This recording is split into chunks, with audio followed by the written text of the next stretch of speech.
Kenyans are being affected by the 16% VAT in fuel tax and the high cost of living. And many people are having discussions in offices, in the marketplaces, on the streets concerning how the future of this country is going to be run. And they're putting their hopes on politicians. However, government wastage, that's where the Kenyans are putting their sights on. And many people are discussing how the government can work on wasting resources. And Kennedy Muraidhi is joining us live in studio to just give us context and break it down for us. Kennedy Muraidhi, what do you think needs to happen, or what are the discussions on the ground? Well, this is a very interesting topic, and as you've rightly said, is that as Kenyans, especially motorists, scratch their heads over the increase in fuel prices that have caused a ripple effect on other commodities, there are those who point at government wastage as one of the contributing factors to the whole that has taken Kenyan government thinking of ways to plug in, which is partly contributes to the 16% VAT tax on fuel products. Actually, suggestions have been put forth at different fora with the hope that President Uhuru Kenyatta will listen and sign the 2018 finance bill and postpone the enactment of the VAT. But even with this issue, the government wastage is coming up and questions are being raised on the appetite for state officials to hold meetings at 5-star and 4-star hotels. Currently, Nairobi County Assembly members are in Mombasa for what they are calling an induction. And this is all 122 of them. Let us listen in to what they were actually saying at that meeting and what it is all about. We are going back to the assembly on 25th, and members have come here for induction. That is, even I have seen National Assembly members here. They are doing their committee. That's parliamentary function. There is nothing wrong with that. This is something very interesting, and they are saying that it is induction. Mark you, this is more than 1 year since they came into office. Now, let us actually do some math and see what is happening.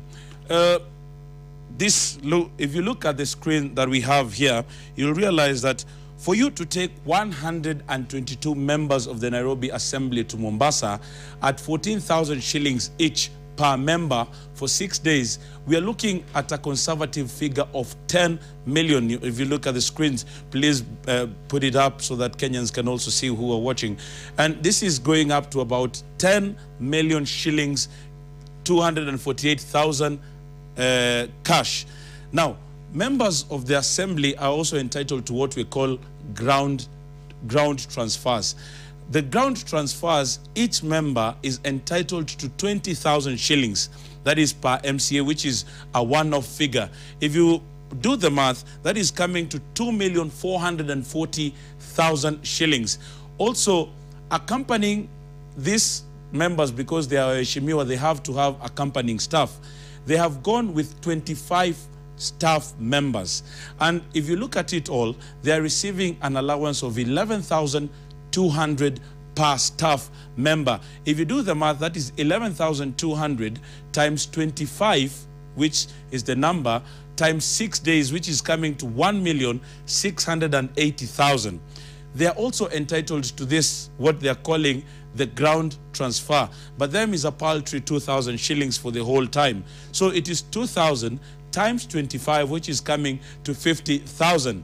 So that is the amount of money that is being spent on this particular trip. If we do a conservative figure, when we round it off, it is coming to about 17 million shillings. Now, also, Parliament of Kenya has organizes most of its report writing in Mombasa, and members of the Budget and Appropriations Committee are also in Mombasa right now, meeting at a prestigious hotel to talk matters budget. Yet, they are the ones who are supposed to be guiding on how to cut expenditure and seek ways of plugging the budget deficit. However, it is argued that these members want a serene place that is far from their workstations to provide maximum concentration while at work. This is what they're saying about the 5-star and 4-star hotels, because they're saying that if they stayed in Nairobi, where their offices are, probably they will be receiving more calls, they'll be walking into their offices and all. So Another matter that we're also looking at that is contributing to expenditure and what needs to be cut is the executive's foreign trips have also raised questions of necessity and also the number of delegations on such trips and the cost implications. Corruption-related cases such as the NYS saga, the Kenya Power, illegal sugar, and such could give fodder for money recovery and fund part of the budget. One of the other things that we also really need to remember is that this year's budget is one of the biggest that we've had so far. And this matter has actually caused conversation everywhere. And Kenyans are scratching their heads and they want to realize, to really think, where else can we get this money so that we don't need to pay the 16% tax that is going to be the VAT that is being meted on petroleum and petroleum products. So over 2 weeks ago, I had some members of parliament, and when we prodded them further, we tried to think, how else can we get money? And this is what we said when we met them as part of the solution to this whole matter.